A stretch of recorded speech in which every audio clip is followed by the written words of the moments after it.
मैं हूं सिकंदर जावेद एडवोकेट। आप हमारे YouTube पे चैनल देख रहे हैं फौजदारी वकालत के सिलसिले में, जो किस्त वारा में। आज हम लेक्चर करेंगे कि मौके पे जो नक्शा बनाता है, एक बिला स्केल और एक बास्केल नक्शा बनता है, तो उसकी क्या कानूनी हैसियत है और उसका तरीक़ेकार क्या है। तो हमने फौजदारी वकालत के सिलसिले में ये एक सीरीज़ शुरू की है और उसके कई लेक्चर्स पहले हो चुके हैं। तो अगर आपने ये तमाम लेक्चर्स देखने हो तो आप हमारे YouTube चैनल पे ये तमाम एक सीरीज़ है जिसका ये मेरा ख्याल 13 या 14वां लेक्चर है। तो हमने इसलिए हर उस पर तकरीबन 200 के करीब टॉपिक्स हैं फौजदारी के, जिनका जानना एक फौजदारी वकील को ज़रूरी है।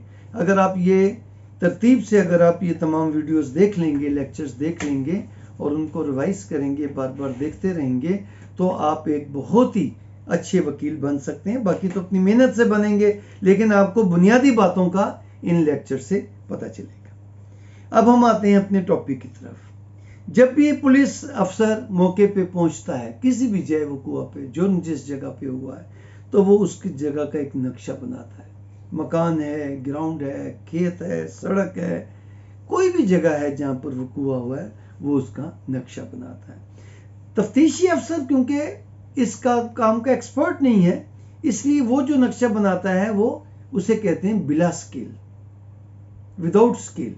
मतलब उसमें कोई मेजरमेंट नहीं होती कि इतने इंच बराबर है इतने फुट के, नहीं।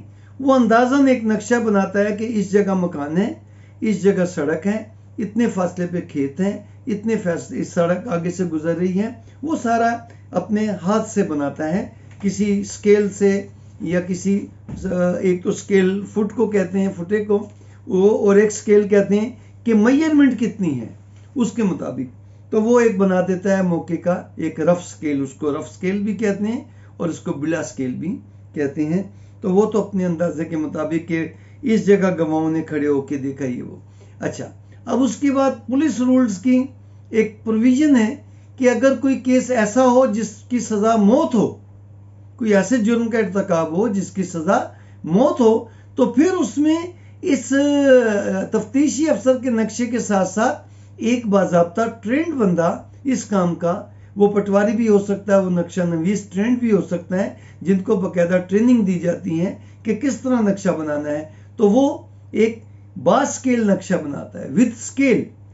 उसमें एक एक चीज लाइनिंग जो है वो हाथ से नहीं होती, वो स्केल के साथ लगाई, और उसका फिर एक मेजरमेंट का भी स्केल होता है कि इतने इंच जो है वो इतने फुट के बराबर होंगे।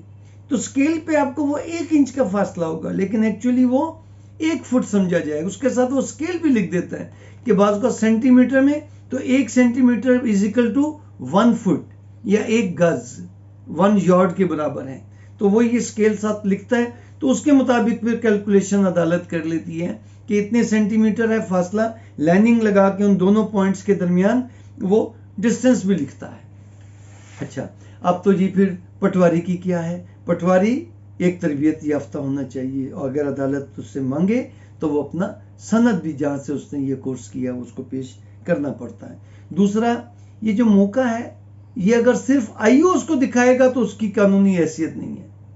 उसको जो मुकदमे के गवाहान है, उसको वो नक्शा नवीस मौके पे पहुंचता है, वहां गवाहान भी आते हैं, तो गवाहान उनको मौके की निशानदेही करते हैं कि इस जगह मकान था, ये कमरा था, यहाँ पर मुलजिम खड़े थे, यहाँ पर दूसरा मुलजिम खड़ा था पॉइंट बी पे, और उसके बाद डिसीज जो है वो फला पॉइंट पे था। पॉइंट्स होते हैं A B C D E F G H, जितने भी उसके वकुए के पॉइंट्स होंगे वो एक एक पॉइंट को नॉमिनेट करेगा। इस पॉइंट से खोल मिले थे, इस पॉइंट पर मुलजिम खड़े थे, इस जानिब से मुलजमान आए थे, वकुआ करके इस जानिब चले गए, और वकुए से इतने फासले पे सड़क थी, इतने फासले पे मकान था, इतने फासले पे ट्यूबवेल था, नहर था, जो मतलब वकुए की सराउंडिंग होगी, नियरेस्ट सराउंडिंग, ये नहीं कि 10-10 मील दूर की जगह, नहीं, नियरेस्ट जो बिलोंगिंग होगी, उसकी सराउंडिंग होगी, उसको वो पॉइंट आउट करेगा। तो वो फिर गवाहान उसको जब बताएंगे, वो नोट्स लेगा, वहां खड़े खड़े नहीं बनाएगा, नोट्स लेगा मौके पे। फिर उसके बाद वो अपने घर में बैठ के जो उसकी टेबल होगी, वो एक ट्रेसिंग पेपर की तरह एक पेपर होता है जिसको ट्रेसिंग पेपर कहते हैं, बटर पेपर नहीं, ट्रेसिंग पेपर। वो ज़रा हार्ड सा होता है और उसके ऊपर फिर वो बनाता है, स्केल बनाता है ब्लैक से, और उसके ऊपर फिर वो ब्लू इंक से, मार्कर से वो पॉइंट्स की डिटेल लिखता है। नीचे नक्शा आ गया, उसके निचले हिस्से पे वो फिर पॉइंट्स की डिटेल लिखता है कि ए पॉइंट वो जगह है जहां पर मतवफ़ी की लाश पड़ी थी, पॉइंट बी वो जगह है जहां पर मुलजिम फलां ने खड़े होकर उसको चाकू मारा, पॉइंट सी वो मुकाम है जहां पर दूसरे मुलजिम फलां, उसका नाम, उस मुलजिम ने उसको कुल्हाड़ी से वार किया, फिर फलां जगह वो पॉइंट है जहां पर गवाहान ने खड़े होके वो कुआं देखा, फलां जगह वो पॉइंट है जहां पर जो है वो जहां से ये कोई पिस्तौल मिला या खोल मिले या चाकू छुरी मिले, वो तमाम डिटेल नीचे लिखता है। अच्छा, उसने तो लिख दी, लेकिन that's not a gospel truth. फिर उसके बाद असूलन तो ये होना चाहिए, ये एक डिफेक्ट होता है हमारे फौजदारी मुकदमात में। देखें ना, ये डिफेक्ट वही निकाल सकता है जिसने अमली वकालत की हो। 40 साल की अमली वकालत के नतीजे में ये बता रहा हूं कि ये सवाल गवाहों से पूछना चाहिए कि भाई नक्शा नवीस को तुमने मौका तो दिखा दिया था, उसने जब उसके मुताबिक, तुम्हारी हदायत के मुताबिक जो उसने नक्शा बना के तफ्तीशी अफसर को दिया, तो वो नक्शे की तुमसे तस्दीक भी कराई कि तुमने ये नक्शा सही बनाया था कि नहीं बनाया था। क्या पता उन्होंने जो पॉइंट ए बताया था गवाहों ने, वो पटवारी ने उस पॉइंट ए की जगह उसको बी की तफसील लिख दी हो। तो इसको भी जैसे हम बयान का कहते हैं ना कि बयान मुझे पढ़कर सुनाया, तो इसी तरह नक्शा बनने के बाद भी गवाहों को दिखाना जरूरी है। लेकिन ये कोई नहीं, सवाल भी नहीं पूछते हमारे वकील। तो ये सवाल पूछना चाहिए। मैं तो पूछता हूं कि भाई नक्शा जब बना के पटवारी ने तैयार कर लिया, तो आपको वो नक्शा दिखाया था, आपने उसकी तस्दीक की थी?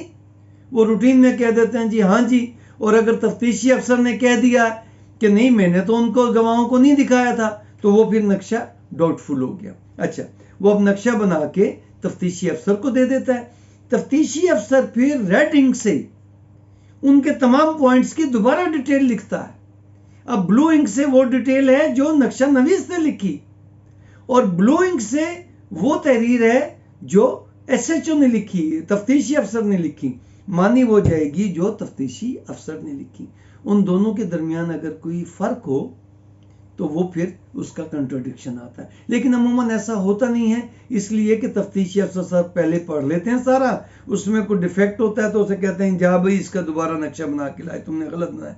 फिर जब बना के ले आता है तो फिर वो रेडिंग से तमाम को डिटो वैसे ही लिख देते हैं, फिर अपने दस्तखत करते हैं, फिर इनको एविडेंस में वो लगा देता है, अपनी तफ्तीश में लगा देता है और चालान के साथ अदालत में पेश करता है। आपको हमारा चैनल कैसे लगा अपने कमेंट से ज़रूर बताइएगा, और अगर आपको ये वीडियो पसंद आई हो तो हमारे चैनल को सब्सक्राइब करें और घंटी का बटन भी ज़रूर दबाएं ताकि हर नई वीडियो आपको मिलती रहे, और अपने दोस्तों से और अपने दूसरे ग्रुप्स में भी इसको शेयर कीजिएगा। बहुत बहुत शुक्रिया।